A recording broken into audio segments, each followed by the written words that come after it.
be totally honest, and people ask me this all the time, why are black people in the condition they in? Is it because of the white man?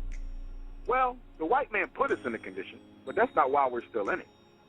Okay, because if we look at the nation of China, China was totally oppressed by the British with the help of the United States for a long time, but they're not right now. Why? Because they decided that they were not going to take it any longer. And the truth of the matter is, good sister, with all we've been through, from slavery to Hurricane Katrina, all we've been through in our 400 years in America, we still have not made up our mind that we are not going to take it any longer. That is the essential problem of black America. We have not decided that we are not going to take it any longer.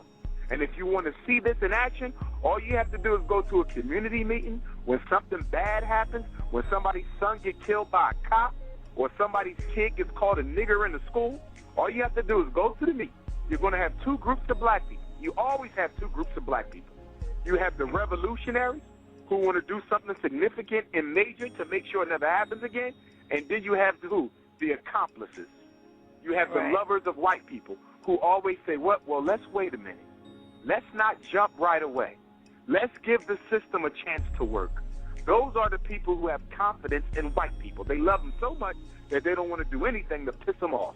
You know why? Right. Because they have not made up their mind that they're not going to take it any longer. And unfortunately, most black people, there's 40 million black people in America, and I would say out of the 40 million black people in America, 35 million have not yet made up their mind that they're not going to take it any longer. You and I, we represent the majority, that 5 million who is ready to do something significant. I'm not talking about picking up guns and fighting white people. I'm talking about using our dollars to build institutions, to put our kids in their own schools, to build our own factories, have our own stores, our own airplanes, our own stock market, our own shipping lines, our own form of currency. We are ready. The problem is, in order for you to really bring about a significant change within a group of people, you must reach what we call a critical mass.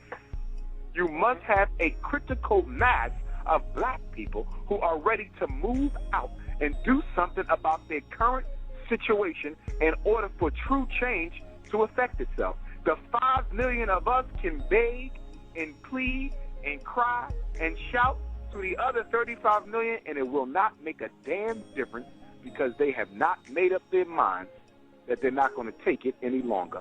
And if we keep on waiting, and if we keep on waiting for white people to treat us like equals, there's going to come a point where there won't be no more black people around in America to be treated as equal, because the goal of white supremacy in America is to exterminate the black population. 40 million in a population of 350 million, they have decided that they can do without you. They have illegal immigrants who are coming into the country, and that house Negro, President Obama, is willing to give them citizenship status in this country. Okay, as long as they can find a job. George Bush, he started it off. He was giving illegal immigrants 2-year stays of citizenship as long as they can find a job. They are using illegal immigrants to replace black people in the labor force, and we're not even paying it any mind. That's why they're letting them in.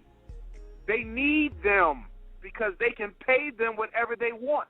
Black people ain't going to work for anything because we have a sense of entitlement, which I think is part of our problem. See, people always ask me, why is it that Africans come to America and they can do more in 5 years than many black families have done in 50 years? I said it's 2 reasons. One of them is under our control, and the other one is not under our control. The first reason that black people and other immigrants from Jamaica or Puerto Rico, and yes, I did say Puerto Rico because most of them are black, even though they don't admit it, and from Africa, they come here, and they're able to do so much because they do not expect anybody to give them nothing. They are here as a privilege, and because they know they're here as a privilege, they work their behinds off, even working for minimum wage, building up that money, sending it back home, or creating an economic system for themselves here in America. Okay, so that's one of the things they do. They don't have entitlement. We have entitlement. We sit around and wait for the white man, okay, to give us the type of pay that we deserve, you know, and we feel that we should get reparations, and we feel we should get this. I agree with reparations, but guess what? You're not going to get it being weak and disorganized. The only people who've ever gotten reparations are organized groups of people. Show me a group of people who got reparations who were disorganized. Furthermore, my biggest concern with the reparations movement is that it is controlled by who? The black aristocracy. So that means that whenever there is a reparations payout, guess who's going to steal half of the money? The black aristocracy, because the black aristocracy always positions themselves as being the expert spokespersons for black people. That's why whenever somebody comes to me talking about so-and-so said this, so-and-so does not speak for me. He speaks for the black aristocracy.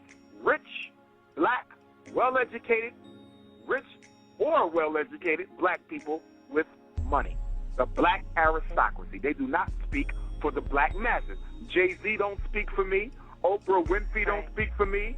Puff Daddy, Bill Cosby, they don't speak for me. They are members of the black aristocracy. And you can always spot a member of the black aristocracy because they try to act like they don't know what it means to be black.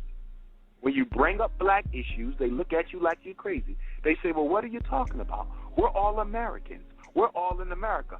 Negro, you know exactly what it's like to be black, but because you are so in love with white people and you're so afraid that they will distance themselves from you that you got to play stupid when you're in my presence so your slave master don't realize that you remember that you used to be a damn slave yourself and still is, except for you got a higher price marker on your back than I have on mine.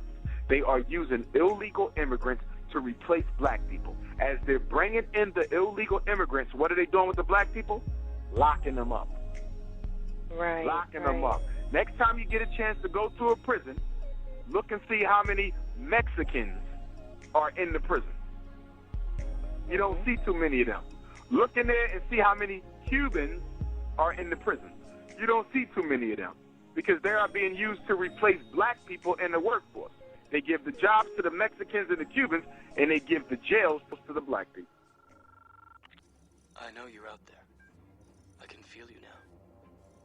I know that you're afraid. You're afraid of us. You're afraid of change. I don't know the future. I didn't come here to tell you how this is going to end. I came here to tell you. Now what the hell are you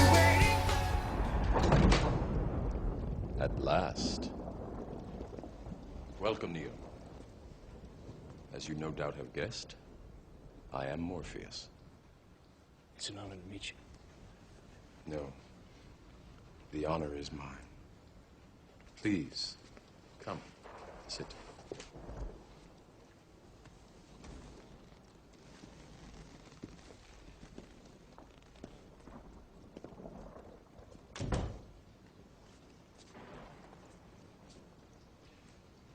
I imagine that right now you're feeling a bit like Alice. Tumbling down the rabbit hole? You could say that. I can see it in your eyes. You have the look of a man who accepts what he sees because he is expecting to wake up. Ironically, this is not far from the truth. Do you believe in fate, Neo? No, Why not? because I don't like the idea that I'm not in control of my life. I know exactly what you mean.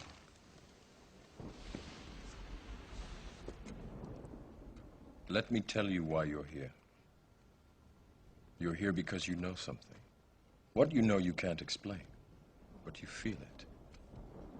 You felt it your entire life, that there's something wrong with the world. You don't know what it is, but it's there, like a splinter in your mind, driving you mad. It is this feeling that has brought you to me. Do you know what I'm talking about? The Matrix. Do you want to know what it is? The Matrix is everywhere. It is all around us. Even now, in this very room. You can see it when you look out your window or when you turn on your television. You can feel it when you go to work, when you go to church, when you pay your taxes. It is the world that has been pulled over your eyes to blind you from the truth. What truth? That you are a slave, Neo. Like everyone else, you were born into bondage. Born into a prison that you cannot smell or taste or touch. A prison for your mind.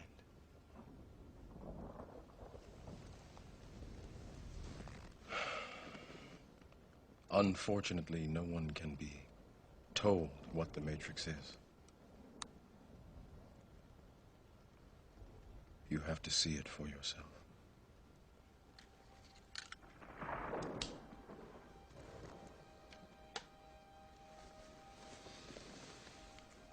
This is your last chance. After this, there is no turning back. You take the blue pill, the story ends. You wake up in your bed and believe whatever you want to believe. You take the red pill, you stay in Wonderland, and I show you how deep the rabbit hole goes.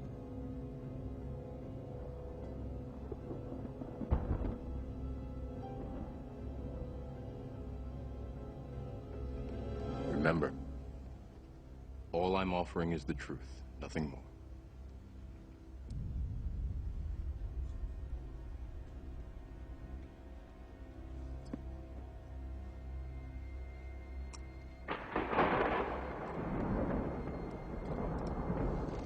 Follow me. Change will not come if we wait for some other person, or if we wait for some other.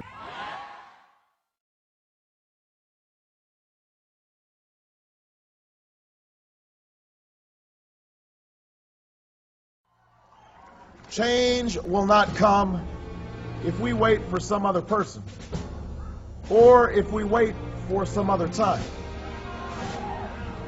We are the ones we've been waiting for.